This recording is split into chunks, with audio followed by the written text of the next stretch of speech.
Hello friends, आज है 9th of May 2020 और आज के करंट अफेयर टॉपिक्स ज़्यादा नहीं है। 3 टॉपिक्स मैंने लिए हैं, बहुत ही इंपॉर्टेंट है। नेपाल चाइना फ्रेंडशिप को लेकर के। दूसरा है पर्ल हार्बर, यहाँ पे पर्ल की स्पेलिंग थोड़ी गलत कर दी मैंने, PEARL, पर्ल हार्बर अटैक 7 दिसंबर 1941 को हुआ था।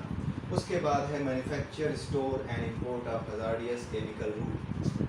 ये इंपॉर्टेंट है, इसे याद रखिएगा। ये 1989 में बना था। क्यों बना था इसके बारे में बताएंगे, इसका पर्पस क्या है उस पर हम डिस्कशन करेंगे। ठीक है, सबसे पहले आते हैं नेपाल चाइना फ्रेंडशिप पे। अभी एक इंसिडेंट ये हुई है कि नेपाल में जो रूलिंग पार्टी है उसका नाम है नेपाल कम्युनिस्ट पार्टी, NCP। ठीक है, ये पार्टी है नेपाल की जो कि वहाँ रूल कर रही है। ठीक है, इस समय उनके जो प्रधानमंत्री हैं वो इसी पार्टी से हैं, नेपाली कम्युनिस्ट पार्टी से, और उनका नाम क्या है? KP ओली, खड़ग प्रसाद ओली। ठीक है, और वहाँ की राष्ट्रपति कौन है? वहाँ की राष्ट्रपति एक लेडी है और वो पहली लेडी है नेपाल की जो कि वहाँ की राष्ट्रपति बनी। उनका नाम क्या है? उनका नाम भी आप याद रखिएगा, बहुत इंपॉर्टेंट है। उनका नाम है विद्या देवी भंडारी। विद्या देवी भंडारी, ये नाम याद रखिएगा। ये दोनों बड़े इंपॉर्टेंट नाम है, विद्या देवी भंडारी और KP शर्मा ओली। ठीक है, अभी हुआ क्या है कि जो इनकी नेपाल कम्युनिस्ट पार्टी है इसमें एक फूट पड़ गई थी। ठीक है, पूरी हिस्ट्री में नहीं जाऊंगा कि क्यों फूट पड़ी, क्या और रीज़न था, लेकिन इनके बीच में कुछ प्रॉब्लम्स क्रिएट हो गई। एक ग्रुप था वो KP शर्मा ओली को सपोर्ट करने लगा और दूसरा ग्रुप उनके अगेंस्ट चला गया। ठीक है, तो इससे क्या हुआ कि नेपाल की कम्युनिस्ट पार्टी में टूट की एक वो बन गई, टूटने की एक संभावना सी बन गई। ठीक है, अब अगर नेपाल की कम्युनिस्ट पार्टी टूटने की संभावना बन गई है तो जो कम्युनिस्ट पार्टी है, तो कम्युनिस्ट पार्टी जिस विचारधारा के साथ काम करती है उसी विचारधारा का देश है चीन। चीन भी कम्युनिस्ट कंट्री है। तो नेपाल की जो कम्युनिस्ट पार्टी थी वो, और चाइना का जो कम्युनिस्ट पार्टी थी वो, चाइना में अभी भी कम्युनिस्ट शासन है। तो नेपाल को अगर चाइना सपोर्ट करना चाहता है और नेपाल का साथ चाहता है तो होना क्या चाहिए? दोस्ती कैसे लोगों में होती है? एक जैसी विचारधारा वाले लोग। अगर मैं किसी नए आदमी से मिलूं, वो दारू पीता है, सिगरेट पीता है, ठीक है, और उसके अलावा रात भर गायब रहना, आवारागर्दी करना, ये उसका काम है, लेकिन मुझे ये सारे काम इंटरेस्टिंग नहीं लगते अगर, तो मेरी उसकी दोस्ती नहीं हो सकती। उससे दूर दूर की दुआ सलाम होगी, दोस्ती नहीं हो सकती। दोस्ती कब होगी? जब उसकी और मेरी फिलॉसफी लाइफ को लेकर के मिलती होगी। ठीक है, तो ये जो कम्युनिज्म है ये भी एक फ़िलॉसफी है, पॉलिटिकल फ़िलॉसफी है। जो चाइना है वो भी कम्युनिज्म पे काम करता है। कम्युनिज्म के बारे में आप पढ़ सकते हैं, इंटरनेट पे जाइएगा, कम्युनिज्म क्या होता है, गूगल पे सर्च मारिएगा कि कम्युनिज्म क्या होता है, साम्यवाद क्या है। ठीक है, साम्यवाद समाजवाद से किस प्रकार अलग है, साम्यवाद पूंजीवाद से किस प्रकार अलग है, ये सारी चीज़ें आपको इंटरनेट पे मिल जाएंगी। एक बार आप इसको गो थ्रू कर लीजिएगा कि साम्यवाद, पूंजीवाद और इसका क्या अर्थ है। तो जो नेपाल की जो साम्यवादी पार्टी है, नेपाली कांग्रेस जो कम्युनिस्ट पार्टी है, उसको सपोर्ट करने गया चाइना। क्यों? क्योंकि उसको ये लगा कि अगर नेपाल की कम्युनिस्ट पार्टी में फूट हो गई और वहाँ पे सरकार अगर गिर गई तो कहीं कोई ऐसी सरकार इसके बाद ना आ जाए जो कि भारत की सहयोगी हो। ठीक है, इस वजह से नेपाल गया चाइना में। ठीक है, और उसकी हेल्प करी है नेपाल कम्युनिस्ट पार्टी के बीच में जो प्रॉब्लम्स क्रिएट हुई उनको सॉल्व करने। कैसे किया है, क्या किया है, ये इम्पोर्टेंट नहीं है, लेकिन हाँ एज अ न्यूज़ आप इसको देख सकते हो, एडिटोरियल में देख सकते हो, या गूगल पे जा कर के सर्च मारिए कि अभी जो नेपाल कम्युनिस्ट पार्टी का क्राइसिस था उसको चाइना ने क्यों हल किया, क्या उसने उपाय किए हल करने के, ये सारी चीज़ें आप देख सकते हो। ये हमारे लिए एग्ज़ाम के पर्सपेक्टिव से बहुत ज़्यादा इम्पॉर्टेंट नहीं है कि चाइना ने क्या किया। ये टॉपिक इम्पॉर्टेंट है, लेकिन चाइना ने क्या किया इस प्रॉब्लम को सॉल्व करने के लिए, ये इम्पॉर्टेंट नहीं है। आप सिर्फ ये याद रखिए कि नेपाल और चाइना के जो डिप्लोमेटिक रिलेशंस हैं वो पहले से ज़्यादा मजबूत होते जा रहे हैं। ये डिप्लोमेटिक रिलेशंस वाले जो क्वेश्चंस होते हैं उसके लिए ये इम्पॉर्टेंट है, और वहाँ ये मेंशन करना बहुत ज़रूरी है कि किस तरीके से नेपाल काम कर रहा है और किस तरीके से चाइना अपना काम कर रहा है, और भारत को इस प्रभाव को, चाइना के इस प्रभाव को कम करने के लिए क्या करना चाहिए। ठीक है, क्योंकि दिक्कत क्या हो रही है क्योंकि नेपाल में चाइना का प्रभाव साफ देखा जा सकता है। नेपाल ये कहता रहा है, बार बार भारत के ऊपर आरोप लगाता रहा है, चाहे वो मधेशी आंदोलन के समय का हो। मधेशी आंदोलन भी आप पढ़ लीजिएगा, मधेशी आंदोलन भी इम्पोर्टेंट है, नेपाल में हुआ था। मधेशी आंदोलन रहा हो, चाहे ऐसे भी नॉर्मली नेपाल क्या कहता है कि भारत हमारे आंतरिक मामलों में बहुत ज़्यादा हस्तक्षेप करता है। ये आरोप नेपाल भारत पे लगाता रहा है कि भारत नेपाल के आंतरिक मामलों में, आंतरिक राजनीतिक मामलों में बहुत ज़्यादा हस्तक्षेप करता है। जबकि ऐसा आपको दिख रहा होगा कि कुछ भी ऐसा नहीं है कि इस तरीके से हस्तक्षेप कर रहा हो कि एक पार्टी टूट रही है और उस पार्टी के लोगों को जाकर समझा रहा हो कि टूटो मत भाई, इकट्ठे रहो। मतलब इस तरह से चाइना व्यवहार कर रहा है नेपाल में जाकर के एक पार्टी के साथ, कम्युनिस्ट पार्टी के साथ, जैसे वो उसकी अपने देश की पार्टी, जैसे वो उसकी अपने देश की समस्या है। और नेपाल इस चीज़ को एक्सेप्ट भी कर रहा है कि आइए आप दखल दीजिए, और भारत को क्या कहता है, आप दखल न दीजिए। ठीक है, आप दखल, भारत दखल देता ही नहीं है, वो बिना वजह ही उस पर आरोप लगाता रहता है कि आप दखल देते रहते हैं। ठीक है, और चाइना आप देख सकते हो कि क्या किया उसने। तो इस वजह से क्या है कि इसको याद रखना जरूरी है कि नेपाल, चाइना और भारत का जो त्रिकोण है, इसमें संबंध किस ओर ज़्यादा झुक रहे हैं, ये देखना जरूरी है। इसको लेकर के जितने भी आर्टिकल्स हैं, जितने भी आपको वो मिलते हैं इंडिया चाइना से रिलेटेड, या पुराने जो फॉरेन रिलेशंस की कोई भी बुक्स आती हैं, आप वहाँ जा कर के इंडिया, नेपाल, चाइना, इन तीनों की स्थिति को समझ लीजिए अच्छे से। ठीक है, उसके अलावा एक और जो बहुत इंपॉर्टेंट फैक्ट है, मुझे याद आ गया, वो मैंने नोट कर दिया है। चाइना में एक जगह है नेपाल से नॉर्थ में, नेपाल कुछ ऐसे है, भारत से सटा हुआ एरिया है। नेपाल में यहाँ इसके ऊपर ये चाइना है, यहाँ पे केरुंग नाम की जगह है। ठीक है, ये पतली सी पट्टी मैंने दिखाई, थोड़ा मोटा दिखा देता हूँ इसे, ये नेपाल को। तो नेपाल में यहाँ पे लुम्बिनी नाम की एक जगह है, और ये भारत का एरिया है। ये जो उत्तर प्रदेश के पास गोरखपुर के आसपास का इलाका है, उससे सटा हुआ इलाका है ये। और यहाँ पे चाइना की एक जगह है जिसका नाम है केरुंग, नॉर्थ में है नेपाल के। यहाँ से जो चाइना है वो एक रेल मार्ग बना रहा है, एक ट्रेन रूट बना रहा है, कहाँ तक, लुम्बिनी तक। यानी केरुंग चाइना से लेकर के, चाइना में केरुंग है, केरुंग से लेकर के लुम्बिनी जो कपिलवस्तु के पास है, वहाँ तक एक रेल रूट बना रहा है। और ये ऐसा करके भारत के बहुत नज़दीक आ जाएगा। एक रेल रूट अगर बन गया तो उसका मतलब आप समझ सकते हैं, ट्रेन आ रही है, उसमें सैनिक भर के आ गए। जब भी कोई क्राइसिस का समय हुआ, कोई वॉर की सिचुएशन हुई, युद्ध का समय हुआ, तो भारत तक चाइना की पहुंच बहुत आसान हो जाएगी। और ये बहुत चिंता का विषय इसलिए है क्योंकि नेपाल चाइना का सपोर्ट कर रहा है और उसे इस चीज़ की इजाज़त दे भी सकता है। भारत अपना विरोध दर्ज कराएगा, वो सारी चीज़ें होगी, डिप्लोमेटिक वे में सारी चीज़ें की जाएंगी। भारत की सुरक्षा को खतरा का हवाला दिया जा सकता है, बिल्कुल खतरा है, क्योंकि चाइना एक साम्राज्यवादी नीति पर काम करता है और भारत एक ऐसी नीति पर काम करता है कि जियो और जीने दो, लिव एंड लेट लिव। ठीक है, समस्या ये होती है कि जो आदमी लिव एंड लेट लिव के बारे में सोचता है, उससे हमेशा ये उम्मीद की जाती है कि आप इसी तरह रहेंगे, भले ही आपके ऊपर किसी भी तरह का कोई असॉल्ट क्यों ना हो रहा हो।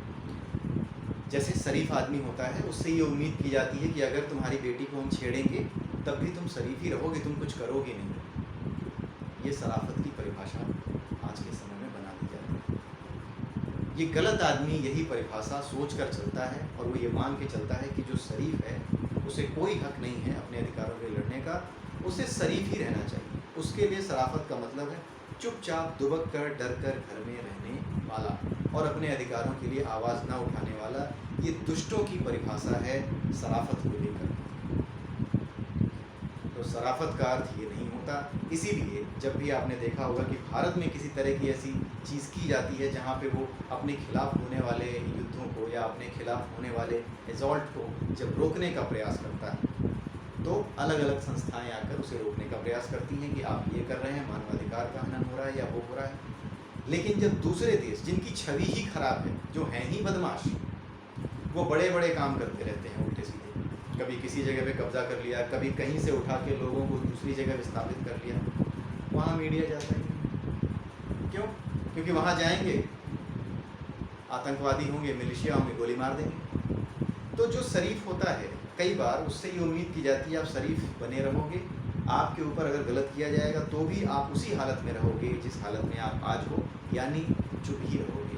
ये शराफत की परिभाषा दुष्टों ने, दुष्ट प्रकृति के लोगों ने अपने आप बना ली है। खैर ये अलग टॉपिक है, आइए हम देखते हैं अगला टॉपिक क्या है।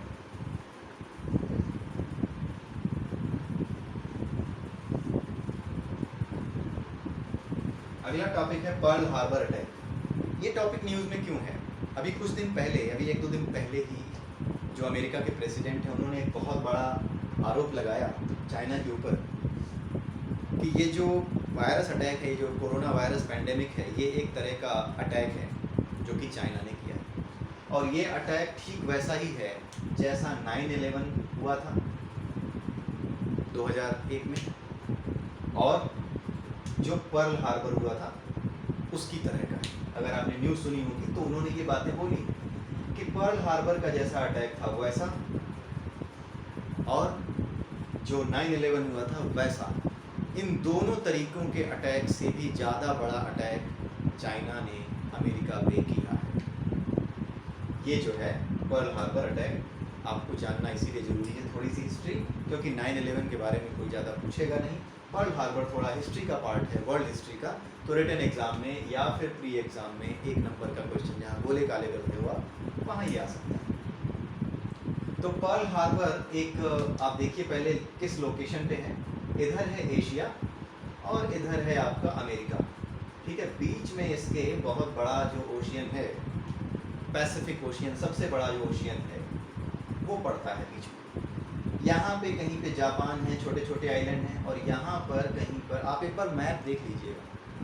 मैप के हिसाब से अगर आप लोकेशन को लोकेट नहीं कर पा रहे, न्यूज़ को लोकेट नहीं कर पा रहे, न्यूज़ को शामिल नहीं कर पा रहे, अपने मैप में फिट नहीं कर पा रहे, आपके दिमाग में ये इमेज नहीं बनती कि ये जगह यहाँ रही होगी, यहाँ से ऐसे हुआ होगा, तो फिर पढ़ाई बेकार है।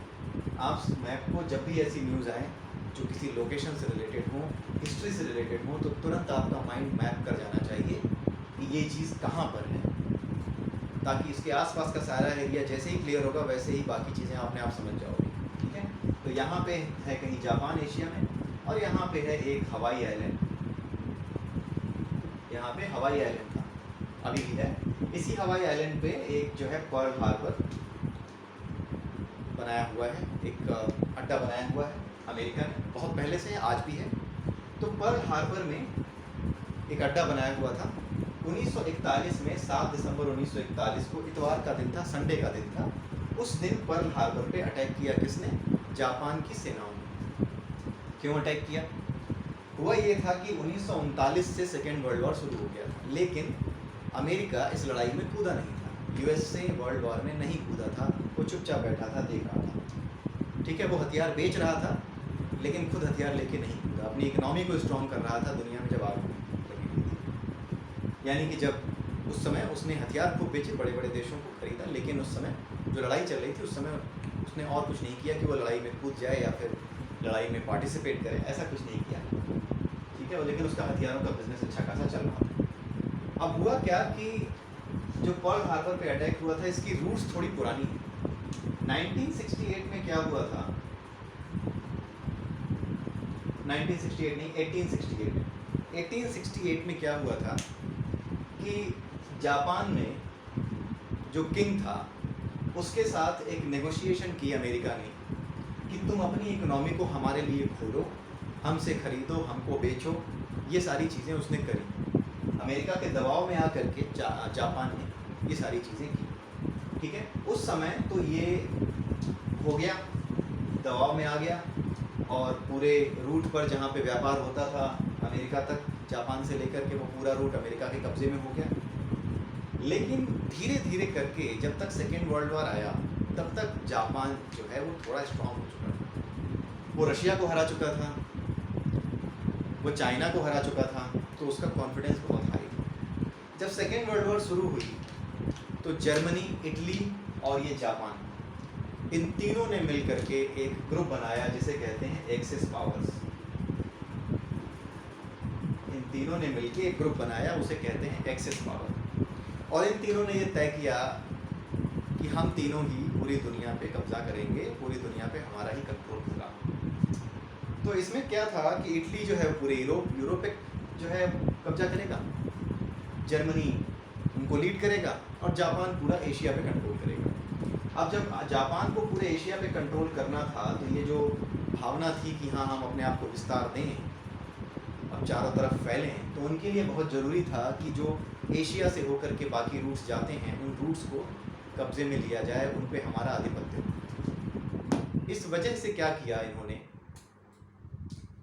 जापानियों ने, कि जो नेवल बेस था, ये पर्ल हार्बर जो नेवल बेस था, इस नेवल बेस पे जो कि पैसिफिक ओशियन में था, इस नेवल बेस पे उन्होंने हमला कर दिया ताकि अमेरिका को पीछे धकेल सकें और ये जो पैसिफिक ओशियन के अंदर जो एशिया से होकर के रूट जा रहा है इस पे हम कब्जा कर सकें। इसके लिए उन्होंने बहाना किस चीज़ को लिया, वही जो 1868 में जो ट्रेड एग्रीमेंट हुआ था, जहाँ पे बहुत से सैंक्शंस लगाए थे यूएस ने कि तुम ये नहीं करोगे, वो नहीं करोगे, बस हमारे साथ बिजनेस करोगे। इन सारे सैंक्शंस को लेके उसने बातचीत शुरू की अमेरिका के साथ। काफ़ी बातचीत हुई, कोई नतीजा नहीं निकला।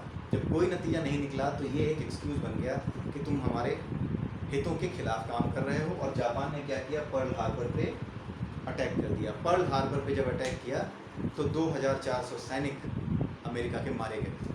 उसके अलावा 300 एयरक्राफ्ट, बहुत से एयरक्राफ्ट कैरियर, ये सब ध्वस्त कर दिए जापान ने। जब ये चीज़ें कर दी जापान ने तो अमेरिका जो कि वॉर में नहीं था, 7 दिसंबर 1941 को उस पर पर्ल हार्बर पे अटैक हुआ। अमेरिका जो कि वॉर में नहीं था सेकेंड वर्ल्ड वॉर में, अब उसने ऑफिशियली डिक्लेयर कर दिया कि हम आ रहे हैं वॉर में। और जब वो आया तो पर्ल हार्बर का उसने ऐसा बदला लिया, उसने अंत में जा कर के 1945 तक जापान का पीछा नहीं छोड़ा और जा कर के उन्होंने हिरोशिमा और नागासाकी पे अंत में जा कर के उन्होंने एटम बम गिरा दिया और ऐसा करके जापान को पूरी तरह कमज़ोर कर दिया और उसके बाद वर्ल्ड वॉर भी समाप्त हो गई। ठीक है, तो ये छोटी सी जानकारी है, इसकी हिस्ट्री काफ़ी बड़ी है पर्ल हार्बर की। अगर आप देखना चाहो तो यूट्यूब पे देख लो या कहीं पर भी देख लो, बट हाँ ये एक न्यूज़ आइटम है जो इम्पॉर्टेंट है। बेसिक पॉइंट्स यहाँ हैं जो आपको हेल्प कर देंगे कनेक्ट करने में। खास करके ये जो वन डे एग्ज़ाम होते हैं जहाँ आप गोले काले करते हो, वहाँ पे आप तुरंत कनेक्ट कर जाओगे अगर आपने इस वीडियो को ध्यान में रखा, इस न्यूज़ को ध्यान में रखा। तीसरा एक छोटी सी न्यूज़ है। न्यूज़ क्या है, एक इम्पॉर्टेंट इन्फॉर्मेशन है, इसके बारे में आप नोट कर लीजिए।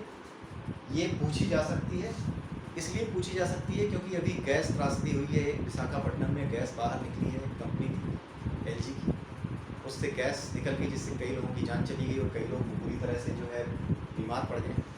इसलिए इस लॉ को आप याद कर लीजिए। इसका नाम है manufacture, store and import of hazardous chemicals rule. ठीक है, मैन्युफैक्चर यानी उत्पादन, स्टोर यानी संग्रहण, एंड इम्पोर्ट यानी आयात ऑफ हजार्डियस केमिकल्स रूल, खतरनाक रसायनों के इस्तेमाल, उनके मैन्युफैक्चरिंग, उनके संग्रहण से संबंधित नियम। ये आया था 1989 में। और ये किस लिए आया था, ये इसलिए आया था ताकि उन कंपनीज़ के लिए, उन लोगों के लिए रूल्स बनाए जा सकें जो ऐसी चीज़ों का प्रोडक्शन करते हैं जिसमें खतरनाक केमिकल्स के पैदा होने की संभावना होती है या खतरनाक केमिकल्स इस्तेमाल किए जाते हैं जिनके रिसाव से या जिनके फैलने से जान माल की हानि हो सकती है। ठीक है, तो इसलिए ये जो है हजार्डियस केमिकल्स रूल जो है इम्पॉर्टेंट है, आपको ये याद रखना चाहिए। आज के लिए बस इतना ही है। इसके बारे में जो लास्ट में मैंने रूल बताया, इसके बारे में भी आप पढ़ सकते हैं ये रूल क्या है, इसके क्या क्या ऑब्लिगेशन है, क्योंकि इससे रिलेटेड क्वेश्चन मेंस एग्जाम में पूछा जा सकता है कि भारत का जो हजार्डियस केमिकल्स रूल है ये कितना इफेक्टिव रह गया है और इसमें आपको क्या लगता है कि क्या चेंज किए जाने चाहिए। ठीक है, तो आज के लिए इतना ही। कल फिर नए टॉपिक के साथ मिलेंगे।